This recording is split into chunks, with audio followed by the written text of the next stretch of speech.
In a situation where someone violates a guideline or attempts to violate a second time after it's been explained, that individual should be asked to leave the trip or outing, and the incident reported to your scout executive.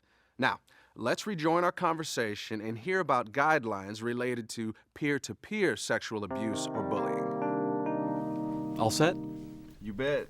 This is the fun part, right? I know. But look, we'd all like to be able to think that we can protect our kids all the time and everywhere. But occasionally abuse happens.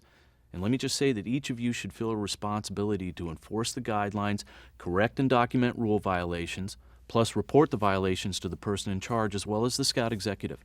If I found out one of my scouts had been abused, I would be so furious. Yeah, my first inclination would be to go after the guy big time. That's perfectly understandable. But obviously that's not an option. You know, the first thing is to take steps to protect the child from any abuse, even if it happened outside of scouting. Okay, but how can we even tell that they're being abused? I mean, other than them just telling us. That's the hard part.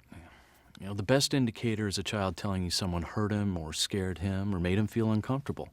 And a lot of times kids don't tell anyone about it, but there might be physical signs or they start acting differently. So what are some of the signs? Physically, we're talking burns, bites, broken bones or black eyes where the story just doesn't add up or the boy tells it a little differently each time. You know, another sign is bruises in various stages of healing. Well, that might come from being beat up multiple times. It's just a creepy conversation. Yeah, it's tough stuff. But would you rather be informed and know what to do or have it continue? Look, a couple of other signs would be refusing to go to a friend or relative's house for no apparent reason, saying stuff like, I just don't like him anymore, or maybe acting out adult sexual behavior or using explicit language that a kid that age probably shouldn't know. That's all good to know, but what about the kid that doesn't have any visible signs of abuse? You said a minute ago they might start acting differently, not wanting to go to someone's house. What are some other signs? All abused kids are experiencing stress, and that can show in a lot of different ways. So you might see unhappiness, bedwetting, clinging or aggressive behavior, crying for no reason, the kid can't concentrate, changes in school performance, self-inflicted injuries, suddenly acting withdrawn, things like that. Yeah, but I know of kids who are bedwetters, and I know for a fact they're not abused. Well, that brings up a good point. You know, there are a lot of things in a kid's life that can cause stress. Divorce, death, moving, school. You know, all those things can have the same effect, so you have to be sensitive to that.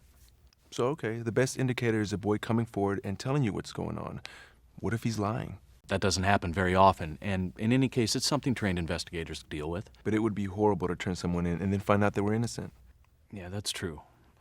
Look, it's very difficult to report someone as a possible child molester, especially if you know them well, or think you do. Look, it comes down to what you see and what you hear.